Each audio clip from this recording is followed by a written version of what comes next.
India മുന്നറിയിപ്പില്ലാതെ ജലനദിയിലെ വെള്ളം തുറന്നുവിട്ട് പാക് അധീന കശ്മീരിലെ മുസാഫറാബാദിൽ വെള്ളപ്പൊക്കമുണ്ടാക്കിയതായി പാകിസ്ഥാൻ.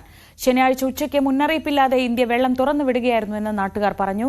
ചകോത്തി അതിർത്തി മുതൽ മുസാഫറാബാദ് വരെ ജലനദിയിൽ വലിയ തോതിൽ ജലനിരപ്പ് ഉയർന്നു. നദിക്കരയിൽ താമസിക്കുന്നവർ സുരക്ഷിത കേന്ദ്രങ്ങളിലേക്ക് മാറാൻ പ്രാദേശിക ഭരണകൂടം നിർദ്ദേശം നൽകി. സിന്ധു നദീജല കരാർ മരവിപ്പിച്ചതിന് പിന്നാലെയാണ് ഇന്ത്യയുടെ നടപടിയെന്നാണ് കരുതുന്നത്. കശ്മീരിൽ തീവ്രവാദികളുടെ വീടുകൾ പ്രാദേശിക ഭരണകൂടം തകർക്കുന്നത് തുടരുകയാണ്. തീവ്രവാദികൾക്ക് പ്രദേശവാസികളായവരിൽ നിന്ന് സഹായം ലഭിക്കാതിരിക്കാൻ വേണ്ടിയാണ് ഇത്. ലഷ്കർ ഭീകരൻ ഫറൂഖ് തിദിവായുടെ കുപ്വാരയിലെ വീട് തകർക്കുന്നതിന്റെ ദൃശ്യങ്ങൾ പുറത്തുവന്നു.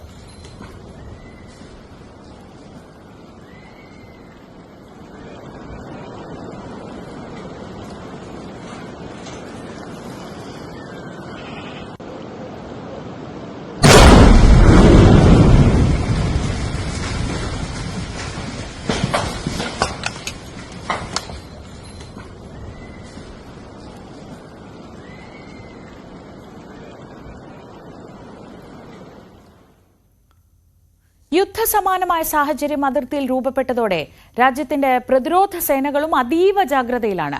കരസേനാ മേധാവി ഉപേന്ദ്ര ദ്വിവേദി പ്രതിരോധ മന്ത്രി രാജ്നാഥ് സിംഗുമായി കൂടിക്കാഴ്ച നടത്തി.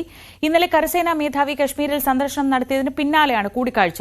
ഇതിനിടെ കശ്മീരിലെ വിവിധയിടങ്ങളിൽ തീവ്രവാദികൾക്ക് വേണ്ടിയുള്ള തെരച്ചിൽ തുടരുകയാണ്. ജമ്മുകശ്മീർ പോലീസും ആർമിയും ചേർന്ന് നടത്തിയ തെരച്ചിലിൽ നിരവധി ആയുധങ്ങളും കണ്ടെടുത്തു. ഇതിനിടെ പഹൽഗാം സംഭവത്തിന്റെ ഉത്തരവാദിത്വം നിഷേധിച്ച് തീവ്രവാദ സംഘടനയായ ദ റെസിസ്റ്റന്റ് ഫ്രണ്ട് രംഗത്തെത്തി. ഇന്ത്യ പാക് അതിർത്തിയിൽ സംഘർഷം രൂക്ഷമായതോടെ ആശങ്കയിലാണ് അതിർത്തി മേഖലയിലെ ഗ്രാമവാസികൾ. യുദ്ധം മുന്നിൽ കണ്ട് വീടിന് സമീപത്തെ ബങ്കറുകളൊക്കെ ഇവർ വൃത്തിയാക്കി തുടങ്ങിയിരിക്കുന്നു. ഇരുഭാഗത്തും സംഘർഷ സാധ്യതകൾ നിലനിൽക്കുകയാണ്. ഏത് സമയത്തും യുദ്ധമുണ്ടായേക്കാം. അങ്ങനെയെങ്കിൽ യുദ്ധക്കെടുതികൾ ഏറ്റവും കൂടുതൽ നേരിടേണ്ടി വരിക അതിർത്തി ഗ്രാമങ്ങളിൽ കഴിയുന്നവരാണ്. പാകിസ്ഥാൻ തിരിച്ചടിച്ചാൽ ഷെല്ലാക്രമണത്തിൽ നിന്ന് രക്ഷ തേടാനുള്ള മാർഗം തേടുകയാണ് കശ്മീരിലുള്ള ഗ്രാമവാസികൾ.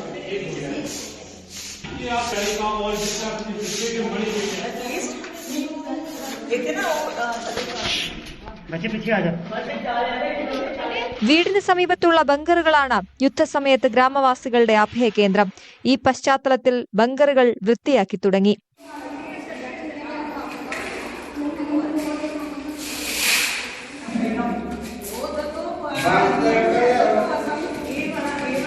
ഏറെക്കാലമായി ശാന്തമായിരുന്നു ഇന്ത്യ പാക് അന്താരാഷ്ട്ര അതിർത്തി മേഖല. 2018 മുതൽ ഈ ബങ്കറുകൾ പ്രദേശവാസികൾക്ക് ഉപയോഗിക്കേണ്ടി വന്നിട്ടില്ല.